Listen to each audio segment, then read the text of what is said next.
Hello everyone. Let's begin with an interesting thought. Why does the same volume of iron feel so much heavier than the same volume of wood? Or why does a kilogram of cotton look like a fluffy bundle while a kilogram of lead is just a small block? This happens because of a property called density. Density tells us how tightly the particles of a substance are packed. We define density as the mass per unit volume of a substance. Mathematically, density equals mass divided by volume, or ρ equals m by v. This simple formula explains why equal volumes can have very different weights. Density is a scalar quantity, which means it has magnitude only, no direction. It is represented by the Greek letter ρ, or sometimes by the symbol d. For example, if a body has a mass of m kilograms and a volume of v cubic meters, its density is given by ρ equals m divided by v. The higher the value of ρ, the denser the material. That's why metals like iron and lead have much higher densities than substances like wood or cotton. Now let's talk about units.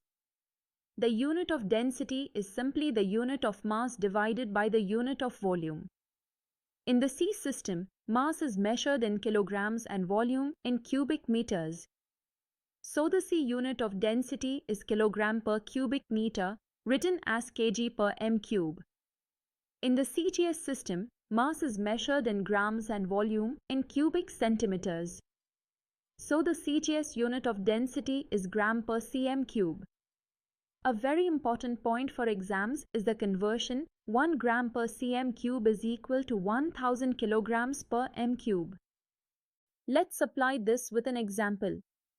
Suppose the mass of 1 cubic centimeter of iron is 7.8 grams, that means the density of iron is 7.8 grams per cubic centimeter. Now let's convert it to C units. Multiply 7.8 by 1000 and we get 7800 kilograms per cubic meter. So, the density of iron is 7.8 g per cm cube or 7800 kilograms per m cube. Here's a fascinating fact. Density changes with temperature. When most substances are heated, they expand, so their volume increases while mass stays the same. As a result, density decreases with temperature rise.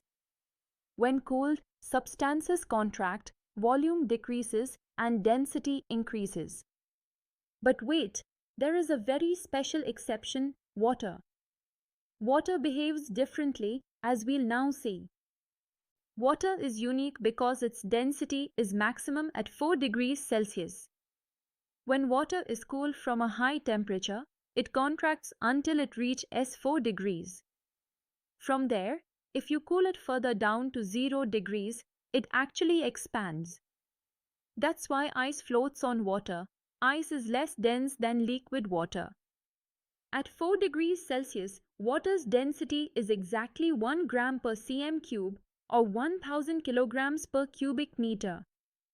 This anomaly is extremely important in nature as it allows aquatic life to survive under frozen lakes.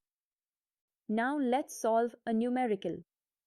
Suppose we are given the density of mercury as 13.6 grams per cubic centimeter. Let's convert this to C units. We know that 1 gram per cm cube equals 1000 kilograms per m cube. So, 13.6 multiplied by 1000 equals 13,600 kilograms per cubic meter. Therefore, the density of mercury is 1.36 into 10 to the power 4 kilograms per cubic meter. Always remember to cross-check units when converting. It's a common exam mistake. So to sum up, density is defined as mass per unit volume and represented by ρ. Its units are kg per m cube in C and g per cm cube in CGS.